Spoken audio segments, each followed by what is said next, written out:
Hello বন্ধুরা, কেমন আছো তোমরা সবাই? আশা করি খুব ভালো আছো আর আমিও খুব ভালো আছি। আজকে ছিল রবিবার, সবাই মোটামুটি জানো আজকে ভূত চতুর্দশী। তার পাশাপাশি আমার বর্মশায়েরও আজকে জন্মদিন। আজকে কিন্তু বর্মশায়ের কাজটা ছুটি ছিল, তাই জন্য কিন্তু আমি সকাল সকাল উঠে সমস্ত কাজ কমপ্লিট করে নিয়ে বর্মশায়ের জন্য নিজের জন্য একটু কফি বানাই। আসলে আমাদের চাটা খুব একটা খাওয়া হলেও কফিটা অনেকদিনই হয় খাওয়া হয় না। কিন্তু বর্মশায় আবদার করেছিল যে আজকে সকালে একটু কফি বানাও, তো আজকে জন্মদিন, ওর আবদার তো শুনতেই হবে আমাকে, তাই জন্য কিন্তু বসে পড়েছি কফি বানাতে। তো আমার কফি বানানো হয়ে গেছে, তো আমি প্রথমেই ওকে দিয়ে দিচ্ছি। চায়ের সাথেই হোক বা কফির সাথেই বিস্কুটটা খেতে কিন্তু আমরা খুব ভালোবাসি। পরে বাদ বাকি যা কাজ ছিল সমস্ত কিছু গুছিয়ে স্নান করে চলে এসেছি। আজকে বাড়িতে আমার শাশুড়ি মাই পুজো দিয়েছে।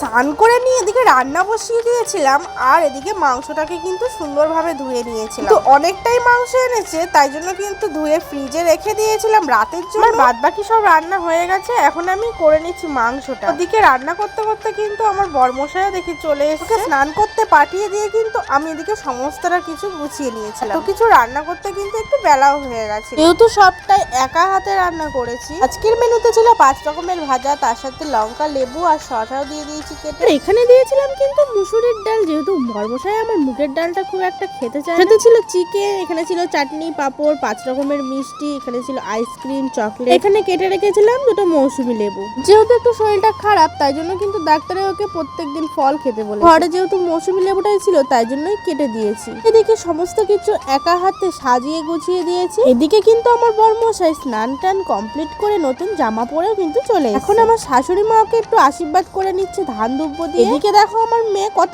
আনন্দ পাচ্ছে বাবাকে আশীর্বাদ করতে দেখে। কিন্তু আমার মেয়ের বেলায় এইসব কিছুই করা হয়নি, ধান দুব্ব দিয়ে আশীর্বাদ এখন করতে নেই 5 বছর না হলে, তাই জন্য কিন্তু এইগুলো দেখে খুব আনন্দ করছে। আশীর্বাদ শেষ করা হয়ে গেছে, তারপরে দিকে আমার বর্মশাই কিন্তু দুপুরে খাওয়া দাওয়া করতে বসে পড়েছে। আর মেয়ের জন্মদিনের দুপুর বেলাও কিন্তু রান্না বান্না আমি করেছিলাম। সেইভাবে আর অত সুন্দরভাবে সাজিয়ে গুছিয়ে উঠতে পারিনি, যেহেতু হাতে সময় অনেকটাই কম। সকাল থেকেই আমার ভাই যেহেতু আমাদের বাড়িতে ছিল, তো দুপুর বেলাও আমরা খাওয়া দাওয়া করেছি। ভাই একটুখানি ঘুমাচ্ছিল, তারপরে আমি সমস্ত কাজ গুছিয়ে কিন্তু ভাইয়ের সাথে বেরিয়ে পড়েছিলাম একটু চাকদাতে আসার জন্য। স্টেশনে উঠেই দেখি এই মায়ের মন্দিরটা কিন্তু এখনো সাজাচ্ছে, যেহেতু কালকেই কালী পুজো। প্রথমেই চলে গেছিলাম কিন্তু কেকের দোকানে কেক নেওয়ার জন্য। কেক নিতে এসেছি, আমার বর্মশাই কিন্তু কিছুই জানে না। ভেবেছিলাম পুরোটাই ওকে সারপ্রাইজ দেবো। ওটা কেক নেওয়া শেষ করে ওই পারে চলে গেছিলাম ফুলের দোকানে ফুল নেওয়ার জন্য। আমার এই প্রিয় মানুষটার জন্মদিনে কিন্তু সামান্য কিছু করে কিন্তু আমার খুবই ভালো লাগলো। তো বেশি কিছু করার অনেক কিছু ইচ্ছা ছিল, কিন্তু হয়তো করতে পারিনি। আমার যতটা সামর্থ্য ছিল